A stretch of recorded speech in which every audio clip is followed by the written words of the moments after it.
Vamos fazer algumas respirações calmas. Mestre Jesus, estamos novamente aqui reunidos, movidos por nossas necessidades de aprendizado, de luz e também de conforto diante das dificuldades. Pedimos Tua assistência amorosa para os trabalhos que se iniciam. Que ela nos sirva de orientação e de inspiração. Que torne nossas palavras suaves àqueles que precisam de conforto. Que torne nossos corações humildes e plenos de amorosidade. Que cada espírito aqui presente, encarnado ou desencarnado, seja sensível e receptivo à Tua suave influência. E que o nosso palestrante seja instrumento da Tua paz. Que assim seja. E nós temos o prazer de apresentar o palestrante dessa noite, Fernando Santos, amigo, trabalhador da casa. Ele vai nos fornecer sua palavra e compreensão sobre o tema Algumas Definições. Boa noite. Agora o pessoal está fraco assim, porque está pesado o negócio. Porque, como é? A brincadeira que se faz, né? O peso nas costas está muito grande, né? Mas, então, boa noite.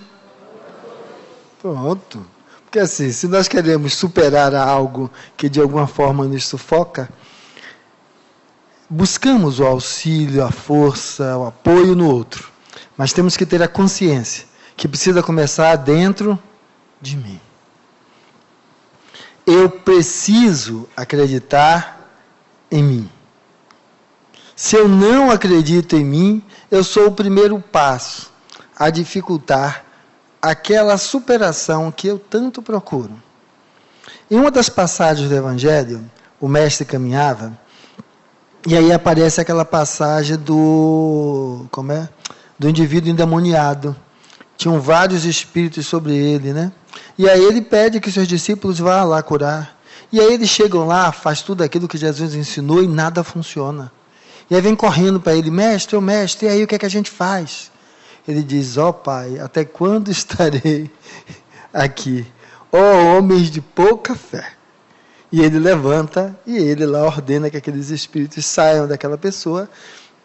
E eles então se lançam sobre a manada de porcos, e aí os espíritos falam e perguntam se não poderia então, ou seja, ao sair, se entrar nos porcos e se jogam no desfiladeiro. Mas o que eu queria era justamente aquilo, ele diz, homens de pouca fé.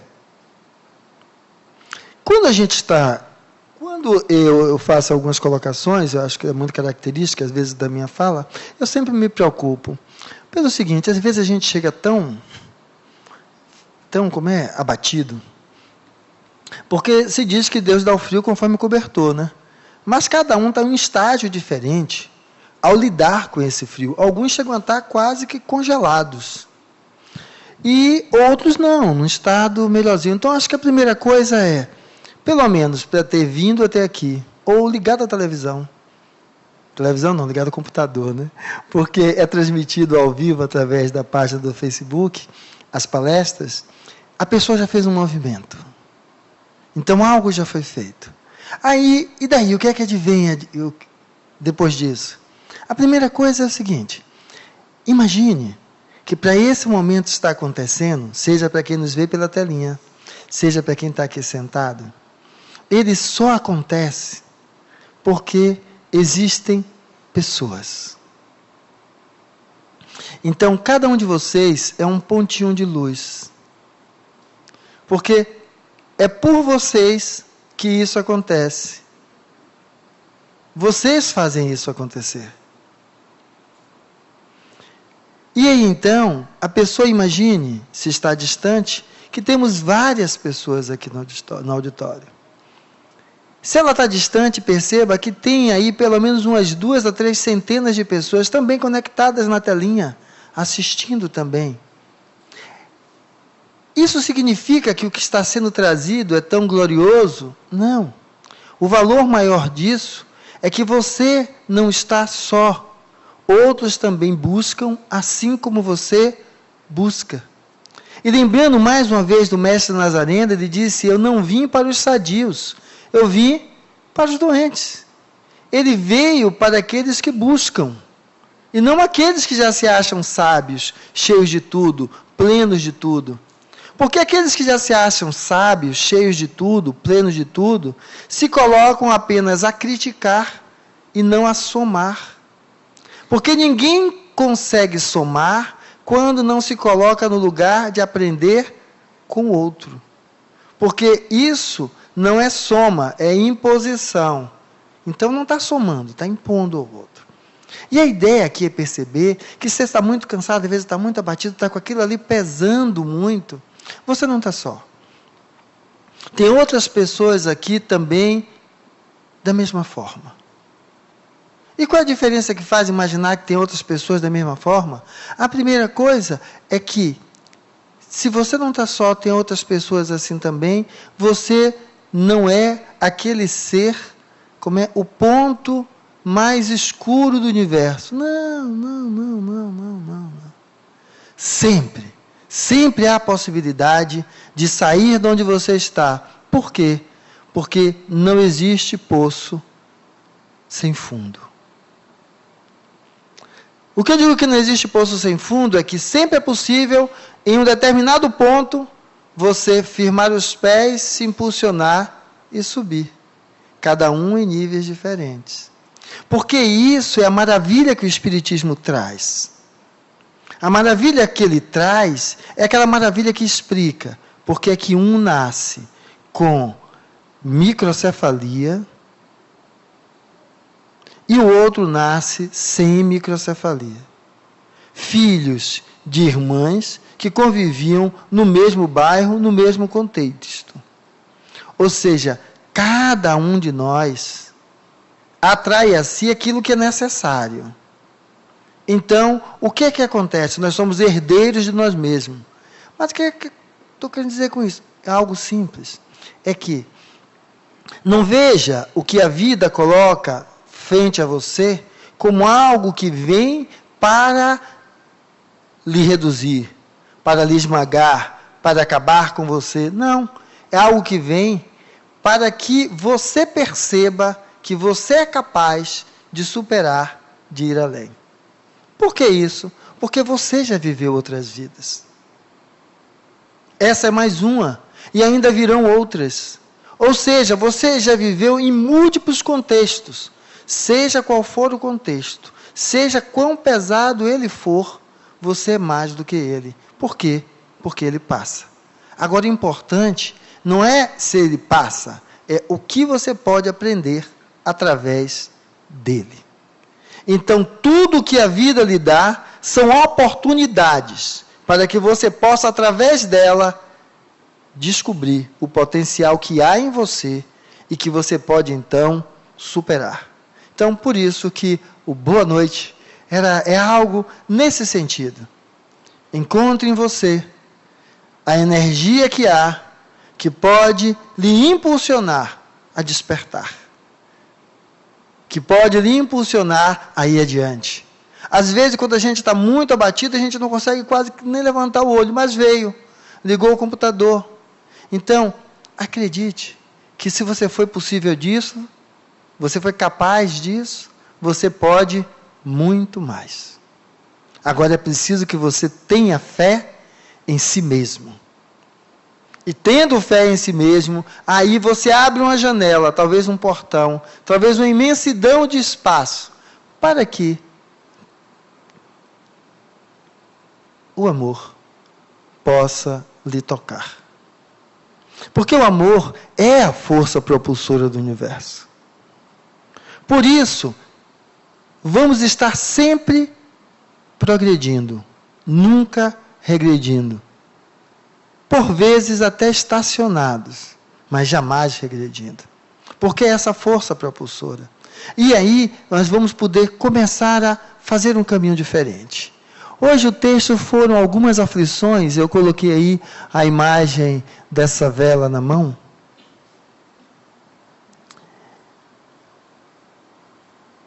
Porque para mim é importante Ou seja, reconheça o contexto em que você está. Não queira se comparar com o outro. Ou seja, às vezes você chega cheio de gás e ainda dá para dizer boa noite. Às vezes você está tão que você não consegue nem... Não se compare. Olha, eu estou tão ruim que eu estou... Não, você está como está. Só reconheça a luz que já há em suas mãos. Porque você está buscando algo. E aí então a gente possa talvez entender essa outra imagem que eu estou trazendo. Veja só, o que é a vida? A vida, ela é a possibilidade de estabelecer pontes, conexões. Isso é o que a vida vai oportunizar a você em todos os momentos. Cabe a você abraçar a proposta ou não. Mas sempre serão pontes. Por quê? Porque nós não nascemos para viver sozinhos, ilhados em lugar nenhum. Então, a vida vai sempre lhe oferecer pontes. O que eu estou chamando de pontes é aquilo que eu comecei dizendo, que olhe para você e perceba que você só pode receber aquilo que é fruto de você mesmo. Ou seja, você herdeiro de você mesmo. E eu citei aquela história da microcefalia, de duas irmãs. As duas engravidaram. Uma teve um filho com microcefalia, o outro não. E quando eu estou dizendo que a vida são pontes, eu posso dar uma estreitadazinha para a gente dar uma arrumada nisso, é que às vezes alguém que vê aquela criança com microcefalia já começa a colocar aquele pesar, né? Porque a gente acha que alguém que venha com dificuldade tal ou qual, seja porque isso, porque aquilo, porque fez isso de errado, fez aquilo outro de errado, fez aquilo outro... Ou seja, a gente já começa a julgar. Já começa a julgar. Só que a gente esquece que quando a gente aponta para um, tem 3 apontando para a gente. Que no meu caso são cotós, mas são 3 cotós apontando para mim. Então, toda vez que eu aponto para o outro, eu tenho que lembrar que eu estou apontando para mim mesmo. Então, deixe o outro. Porque imagino, se vocês saem com alguém e passam a noite tomando seja uma bebida, um sorvete, jantando, e fica ali à noite naquele lugar com aquela pessoa e se diverte, conversa bastante, você consegue conhecer essa pessoa? Lógico que não, foi uma noite. Mas vamos ver os casais, convivem anos. Um consegue conhecer plenamente o outro? Também não. Imagine agora, você querer julgar quem é aquele espírito por uma encarnação. É a mesma sinonímia de você julgar alguém por um encontro, numa noite. O que aquele espírito vive é desafio dele. Dele. Então, quando eu fiz as 2 comparações, é para você entender que é você. Vamos encontrar pessoas com limitações físicas importantes. Algumas limitações psíquicas importantes. E que lutam pela vida. Que não querem abrir mão da vida de jeito nenhum. E do outro lado, vamos encontrar pessoas que em aparente, perfeito estado físico, elas decidem, certo? Dar cabo da experiência na vida física, dessa experiência na vida física. Pessoas que não têm um núcleo familiar, pessoas que não têm um emprego, pessoas que têm várias pendências. E do outro lado, pessoas que têm tudo isso, e olha para a janela e salta pelo vidro, para ir ao chão. O que é que falta? O que é que falta? É a capacidade de estabelecer pontes. De estabelecer elementos que dê sentido para a sua caminhada. E aí, nessa história de sentido, tinha uma criatura que tinha imaginado justamente fazer isso. Dar cabo da própria vida. Tinha comprado um frasquinho lá de veneno, estava com tudo pronto, e escolheu fazer isso de forma bucólica. certo? Sentado numa praça que tinha várias flores, pássaros. E aí ela escolheu e chegou ali e sentou. E lá para as tantas, ela olhando, fazendo as suas reflexões, veio alguém batendo uma bengalinha no chão. E aí vai se aproximando do banco e senta. Era um cego. E aí ele nota que tem alguém ali, né? E aí ele pergunta se aquela pessoa poderia ajudar ele. Quem era aquela pessoa? Era o que tinha preparado o venenozinho e tudo. E ele diz, olha, o outro pergunta assim, o que é que você está querendo? Eu preciso ir nesse lugar, escrever aqui no papel, mas eu estou cego, eu não consigo ler. E ele diz, olha, hoje eu não estou a fim de ajudar ninguém. A vida não presta para nada. E aí vai fazendo um corolário de descrições, falando da falta de sentido, da falta de encontro, das faltas e das coisas que o levam a não ter ânimo para viver. E aí o outro, o cego sentado ali, ouvindo, aquela história toda, e aí ele põe um papelzinho, dobra e bota no bolso. E aí o outro, depois de ver ele fazer isso, diz assim, você desistiu, não quer mais que eu leia? Ele faz, olha, algo me surpreende. Você dizer que não tem utilidade. Do lugar que eu vim há poucos instantes, que me deram esse papel, é uma biblioteca que tem pouquíssimos livros em braille, mas tem muitas crianças cegas que adorariam ouvir uma história. Se a sua vida não tem sentido para você, será que a vida só tem sentido se for para você? Ou você pode ser um sentido na vida de alguém? Se você retardar o seu desejo de dar cabo de sua vida por mais 6 meses, e todo dia, pegue parte do seu tempo e vá lá na biblioteca, ler para aqueles que não têm olhos para enxergar. Vá lá, daqui a 6 meses. Você para e repensa de novo. E assim ele fez. Foi um desafio, porque ele disse, então eu vou ler o seu papel, e fez, eu não preciso. Eu não preciso. E foi andando. Não precisa porque ele ia mais à frente, na mesma expectativa de que Deus dá o frio conforme o cobertor, algo iria auxiliá-lo. E ele queria que aquela outra pessoa se mobilizasse. E de fato se sensibilizou, porque o outro desprezou a ajuda dele, e ele quis, porque o desprezo foi assim, você é incapaz, mais do que eu. E aí ele disse para si mesmo, não, eu vou passar os 6 meses e vou continuar com o meu destino, que é dar cabo dessa vida que não presta. E ele vai então ler para os cegos. E quando ele começa a ler para as crianças e contar as múltiplas histórias, ele começa a perceber que muita coisa que ele acreditava se torna diferente. Porque toda vez que você estende a caminhada, você descobre mais alguma coisa. O que é descobrir mais alguma coisa? Todos viemos aqui com uma questão, porque normalmente essa é uma palestra pública que precede o tratamento de desobsessão, né? E aí a gente às vezes se vê aprisionado, preso, sofrido, pela possibilidade de um espírito aí junto conosco. A gente vem esperando a perspectiva de um passe que libere esta criatura, de uma doutrinação que mande ele para outro lugar, certo? De algo que nos livre daquele problema. E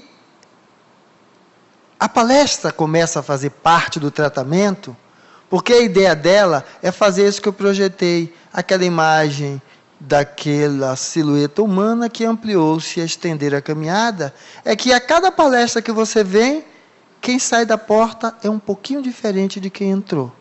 Principalmente, se por mais cansado, debilitado, sofrido que você esteja, você abre o seu coração para ouvir.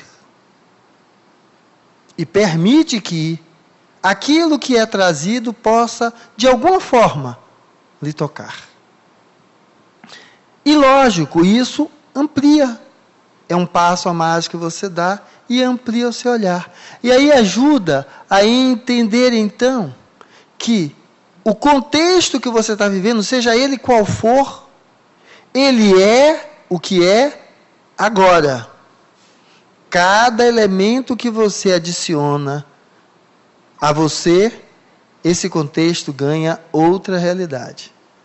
Então, a primeira pergunta a fazer é: o que é que a vida quer lhe ajudar a aprender e aprender com a experiência que você está passando?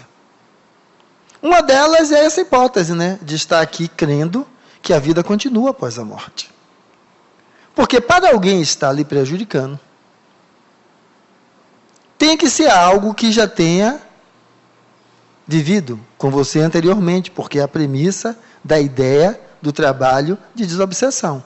Ou que tenha vivido com você, ou que já viveu nessa mesma terra que você, tendo então necessidades ligadas a esse padrão de vida que ele busca compensar através de você, porque ele não tem mais órgãos do sentido para sentir coisas relacionadas à materialidade que então ele sente através de você. Ou situações aonde esse sentir não é no sentido da busca de prazer, mas o prazer que ele quer sentir torturando, prejudicando você. Então, se a ideia é essa, uma das coisas é a seguinte: existe vida após a morte. E a pergunta que você precisa se fazer é: eu tenho certeza que eu vou morrer, porque é um fato. É um fato. Então, dentre algumas definições, essa é fato. Você vai morrer. Quando? Eu não sei. E a pergunta é: e se existe vida após a morte, como eu estarei ao desencarnar? Porque quem morre é o corpo e quem fica é o espírito. Pendurado no pescoço de alguém, como esse que comigo está, ou seguindo a vida? Só quem pode responder isso é você. E esse amanhã, de estar fora do corpo, você constrói agora. Então, quem, de alguma forma, por lhe incomodar, lhe trouxe até aqui, já está fazendo o primeiro favor. Talvez o favor de lhe ajudar a refletir, de fato, o que é a vida. Porque se lembra da história que eu contei e parei, da pessoa que queria dar cabo da própria vida? A pessoa deseja dar cabo da própria vida porque a vida vira um estorvo tão doloroso, que então dar cabo do corpo físico iria reduzir aquele estorvo. Não reduz, piora mais ainda, porque a vida continua. Então, aquela dor multiplica-se mais ainda. Então não adianta, não tem como fugir da vida. Não tem como. É lidar com ela. Então esta pessoa já fez um bem, lhe trouxe aqui, para que você desperte para isso. Porque se a ideia é de que você veio aqui para ajudar ela a despertar, é o inverso. Você deveria agradecer a ela porque lhe trouxe aqui. E a perspectiva é que você desperte, independente do que ela vá fazer. E aí nós começamos então a dar um outro sentido, é porque é essa pergunta: para que eu estou fazendo aqui? Porque assim, quase que em sua totalidade serão auxiliados. E a pergunta é: eu quero melhorar para quê? Eu quero me curar do câncer de pulmão para voltar a fumar de novo? Ou então para deixar o cigarro de lado e me entupir de outra porcaria? O que eu estou querendo de melhora é para quê depois disso? Para que ganhe um sentido, para que você veja então qual é a ponte que essa experiência que lhe trouxe aqui hoje está lhe convidando a fazer. Que ponte é essa? E aí então, nós vamos perceber que eu acho que o processo de obsessão, ele vai culminar em um processo que busca clarear em cada um de nós o sentido de esperança e de solidariedade. Aonde esse texto de hoje, algumas definições, ele traz essas questões, essas definições. Benfeitor é o que ajuda e passa. Amigo é o que ampara em silêncio. Então, se lembra que eu estava falando que o que você vai, como você vai estar ao desencarnar, depende do aqui e agora? Eu utilizaria essas perguntas para me autoanalisar. É porque eu tenho uma tendência natural a gostar de me prender ao que seria a temática realmente que foi dada, em respeito à casa, ao chamado, ao convite, de ser eu o facilitador naquele momento, ou o orador, como estou sendo aqui, né? Então, benfeitor é o que ajuda e passa. Amigo é o que ampara em silêncio.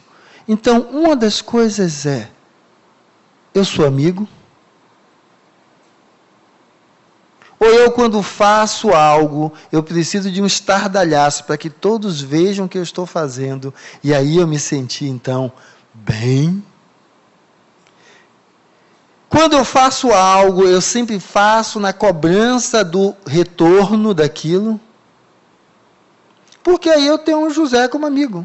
E aí, na hora, eu tenho a Rosane, que está aqui do lado, como minha amiga. Aí, na hora que eu faço alguma coisa, ela me responde daquele jeito mal criado, certo? Ou até me empurra e eu caio dali.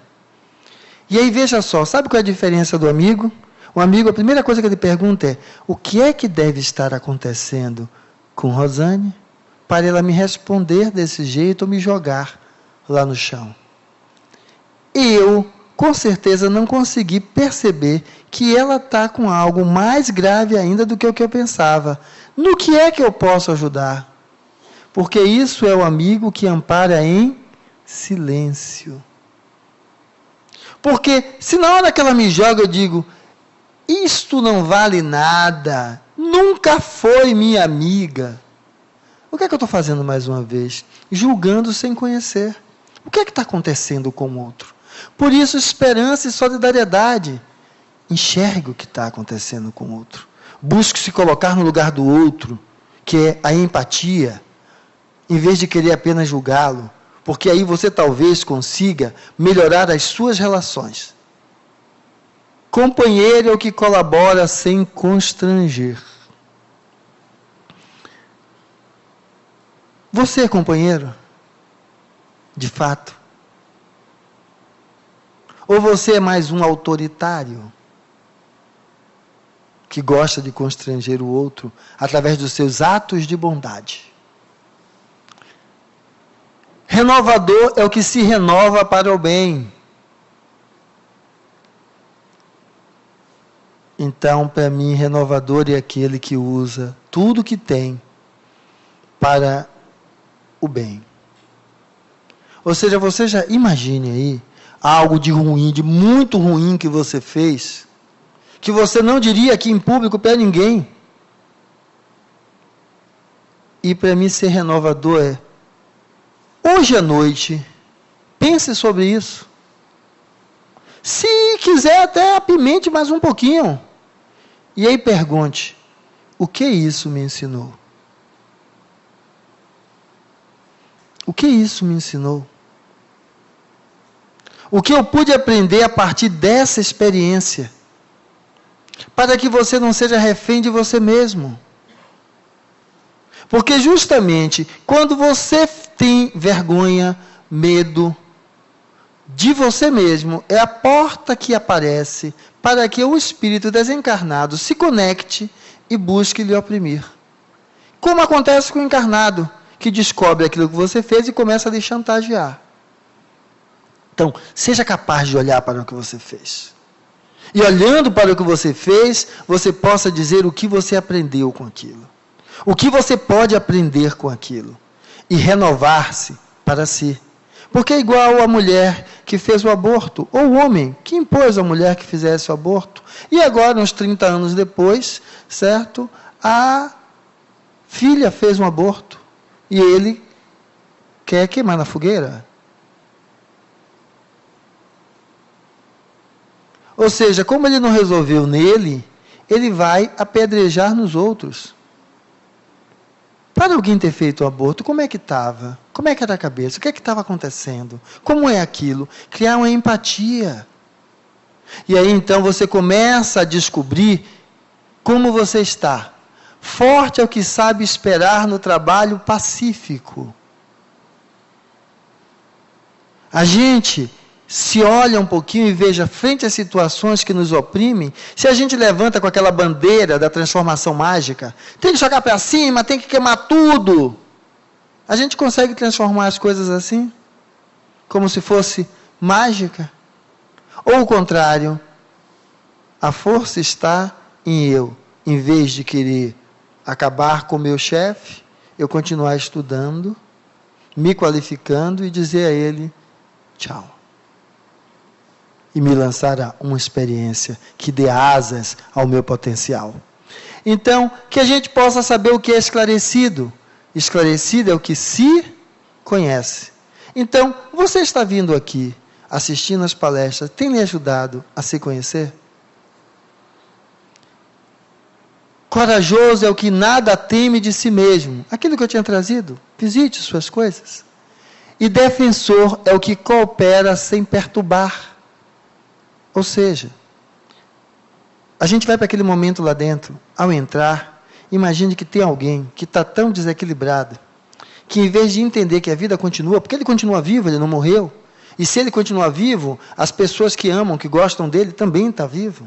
Mas ele está tão perturbado, que ele não consegue enxergar isso, que se torna claro quando a gente está falando aqui em cima. Então, ore por ele, para que ele desperte, para que ele perceba que ali há pessoas que gostam dele, também desencarnadas, que ele não consegue ver, porque ele está tão cego em só querer atingir você, que ele não consegue enxergar os outros, que assim como ele também estão vivos, e pode continuar a construir uma outra história. Que eficiente é o que age em benefício de todos, porque quando você tem essa postura, você está ajudando a você e ao desencarnado, e aos desencarnados. E que vencedor é o que vence a si mesmo. Porque você vai dizer a ele, siga a sua vida, seja feliz. E ele vai dizer, e você vai ficar aí curtindo numa boa? Você vai dizer, olha, depois de ouvir tanta palestra, eu já sei que eu tenho tanto trabalho comigo mesmo, que antes de curtir com a boa, eu tenho que me transformar em muito. Porque jamais eu gostaria de sair desse corpo físico com tanta cegueira, que em vez de seguir minha vida, eu fosse perturbar a vida de alguém. E aí então nós começamos a entender que, esperança e solidariedade é o convite do processo obsessivo. Por isso que você está sendo influenciado. Para que você entenda esse significado. E aí então vamos entender que essa coisa tão singela, como ali uma criancinha com outro, ela ganha algumas tonalidades desse boneco abraçando duas correntes. Porque se você consegue compreender o papel da esperança e solidariedade, você será o elo que falta em múltiplas correntes, para que o outro que está convivendo com você cresça, desperte, através do seu exemplo. Porque foi isso que o Mestre trouxe quando nos convidou a então nos tornarmos exemplo. E o exemplo maior é esse: perceber que você é um espírito imortal. Está aqui para aprender, não está aqui para pagar, para resgatar, para nada disso, para aprender. E aí vamos entender como um tetraplégico chamado Christopher Lee, do personagem de Super-Homem, ficando tetraplégico, ajudou tanto as pesquisas de célula-tronco. Então a gente começa a perceber que não é o que vem a mim, mas o que mostra o meu galardão é o que eu sou capaz de fazer a partir daquilo que vem a mim. Quanto maior sou, eu sei transformar, eu sei dar sentido além daquilo. E aí então vamos conseguir entender que essa ideia de ser esse elo é ser capaz de fazer sacrifícios pessoais para as transformações, as mudanças que eu tanto quero na minha vida, na minha família, no meu país, aonde eu vivo. Porque justamente nós somos movidos pela ideia do livre-arbítrio, mas o livre-arbítrio ajuda quando a gente busca aprender com o passado. Aprender com o passado é não ter vergonha do que fez. Olhar para o que fez, assumir a responsabilidade e buscar o que? Aprender a partir dali e não repetir o mesmo erro. E a gente precisa entender que isso é que é a educação desta encarnação. Essa encarnação pede de você isso. Que você que adentrou por ali possa revisitar os seus espaços internos, as suas memórias, e não ser prisioneiro delas. E que aí então lhe ensine a ter resignação, porque tem coisas que você não vai conseguir mudar em uma encarnação. Mas você pode agora começar a despertar para que isso é necessário. E isso se faz passo a passo, e não como um golpe de mágica. É o mesmo que dizer, eu lhe perdoo, porque você amputou as minhas pernas quando me imprensou no muro com seu carro. Peraí. Isso é um processo. Eu posso até dizer, eu não vou me permitir não enxergar a vida, que mesmo sem as pernas eu posso ter e viver, para me manter preso no que eu sinto quando eu lembro do que você fez. Não consigo lhe perdoar, mas não vou deixar de dar a mim mesmo a possibilidade de viver e de ir além, para ficar apenas odiando a você. Então, a gente começa a perceber que a responsabilidade, ela vale mais do que a culpa. E a gente começa a perceber que essa visão de mundo nos liberta, nos transforma em elos dessa seara, e não prisioneiro da revolta e da vingança. E aí nós vamos entender que podemos ajudar um ao outro, a partir do momento que eu sou capaz de admitir equívocos e falhas na minha personalidade. Eu também errei, eu também tive equívocos e ainda tenho. Por isso eu tenho que olhar para o outro também, entender que ser semelhante é saber que o outro também tem os seus. E antes de eu querer mudar no outro, eu tenho que querer mudar em mim. Porque eu só posso mudar em mim, porque ninguém muda ninguém. E aí então eu começo a entender que nesse processo, tudo que me chega é para mim. Por isso que quando você abre o Evangelho, aquela parte que você encontra é para quem? Para você. Se você abre qualquer um desses outros livros, quando a gente faz essas leituras, né, em grupo familiar, mas parece que foi sim, para você. Sempre para você. Porque é em você que tudo começa.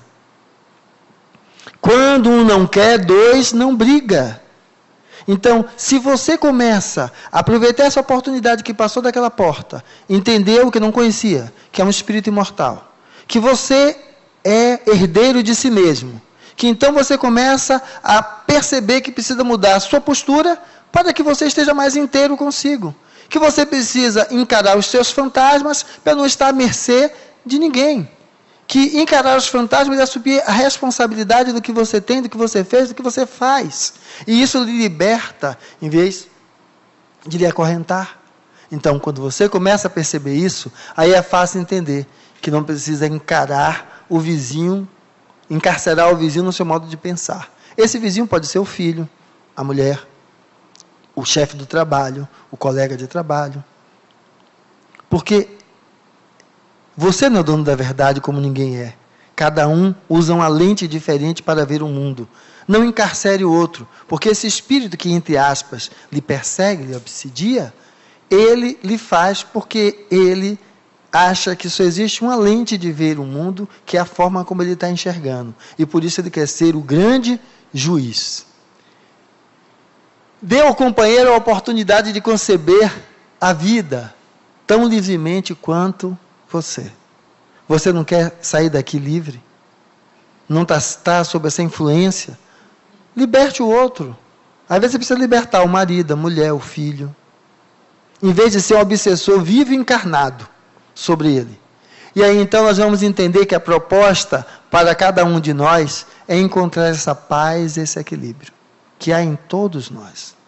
Esse estado de paz e equilíbrio não é algo que só se alcança quando se está com aquela aura maravilhosa de luz. Porque se lembra, cada um daqueles itens, que são algumas definições, todos nós temos parte de cada item daquele.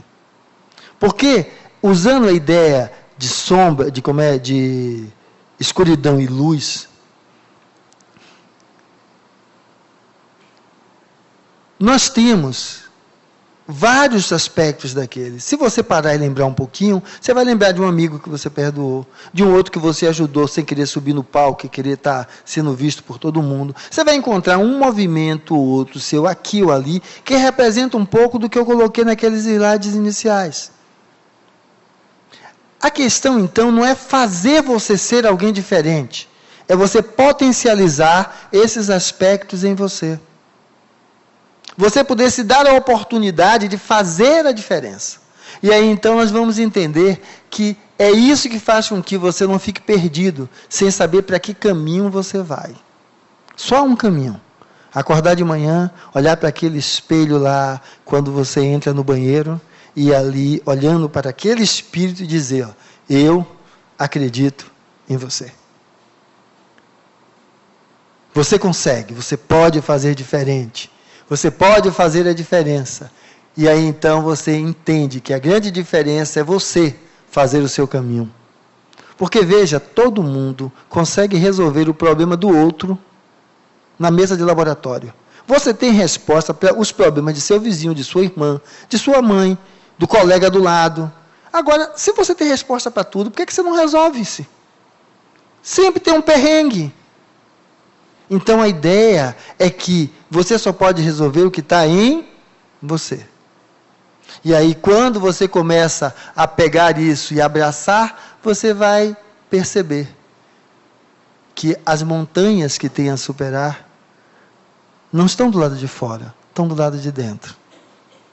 E a luz que você tanto procura não está do lado de fora, em Chico, Joana, Manuel, Joaquim, está dentro de você. Dê a oportunidade, como aquele homem que depois que começou a ler para as crianças, começou a perceber que na realidade era ele que era o cego, elas é que enxergavam.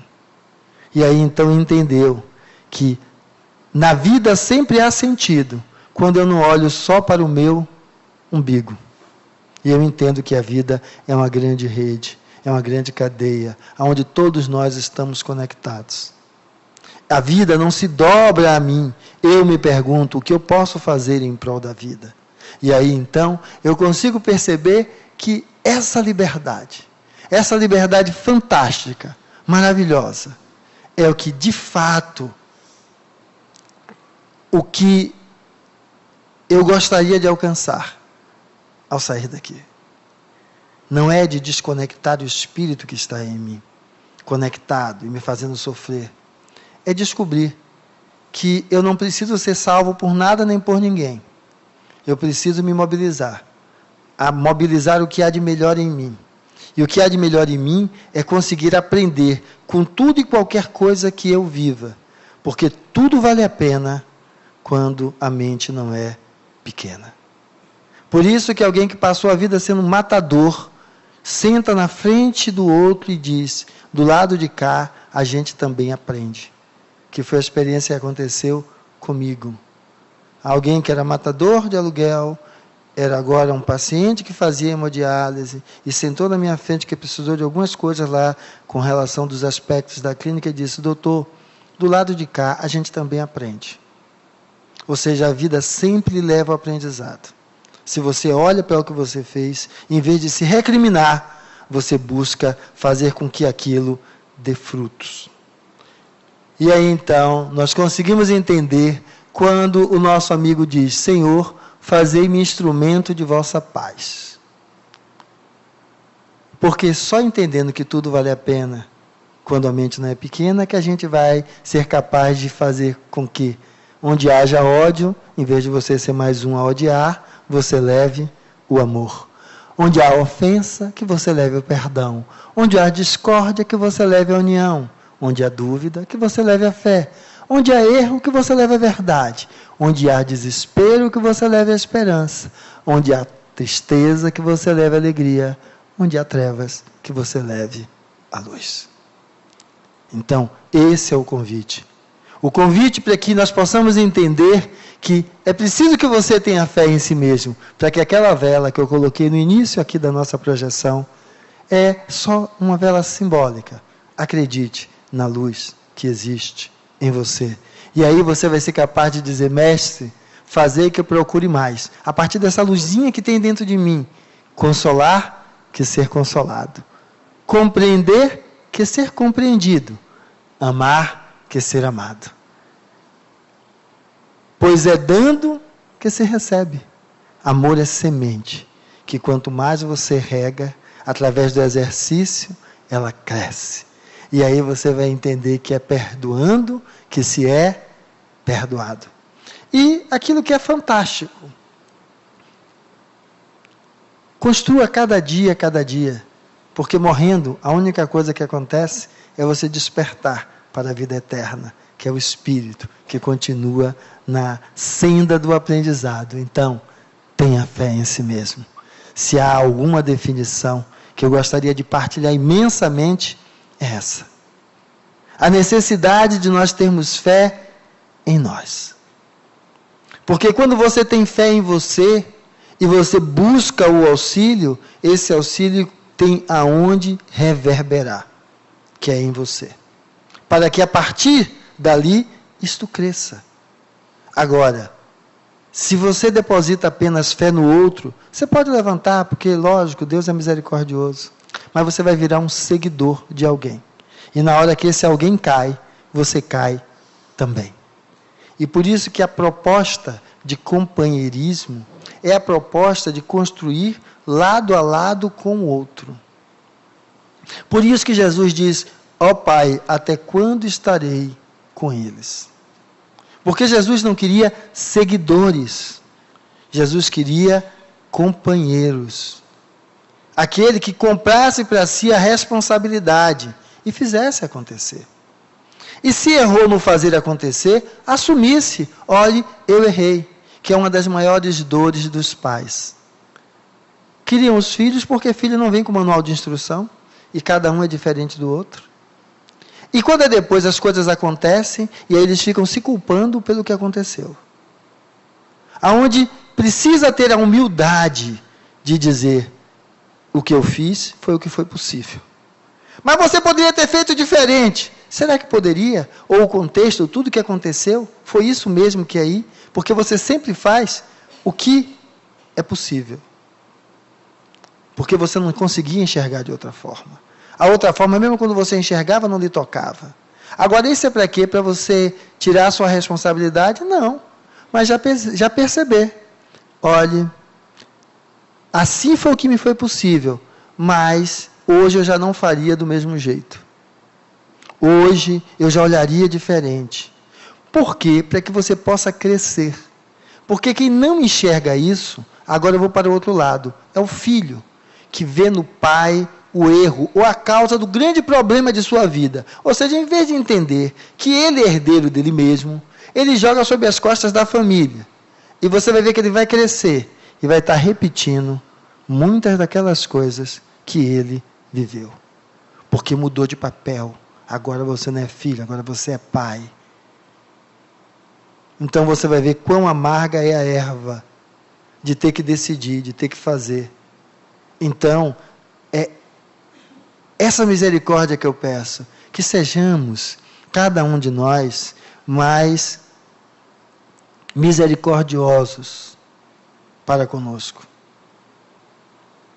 Então, entenda que eu não posso me culpar pelo que aconteceu. Eu posso sim buscar trazer à minha consciência o que aconteceu para entender como aquilo pode me ensinar. Mas sabe por quê? Porque você vai reencarnar, velho, você vai voltar. Porque todo mundo volta, ninguém consegue ficar só do lado de lá. E se você fez essas reflexões, quando você sair daqui, não vai estar encangado no pescoço de ninguém, de seu filho, de sua mulher, de seu amigo, porque fez isso, porque não fez aquilo. Não. Você vai estar livre, desacorrentado. E aí, a partir daí, você pode se trazer para si mesmo uma nova proposta. Então, eu acho que, dentre as definições que eu poderia trazer para nós refletirmos, é essa. Por quê? Ou, na realidade, não por quê, né? Mas para que eu estou aqui?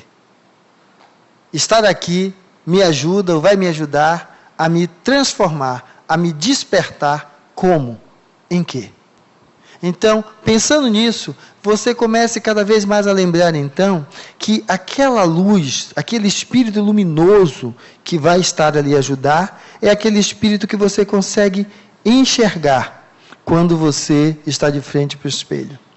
E se você precisa aplaudir alguém, eu gostaria que você buscasse entre esse final de trabalho e o outro, em silêncio, aplaudisse a você mesmo. Tenha fé em si. Tenha fé em você.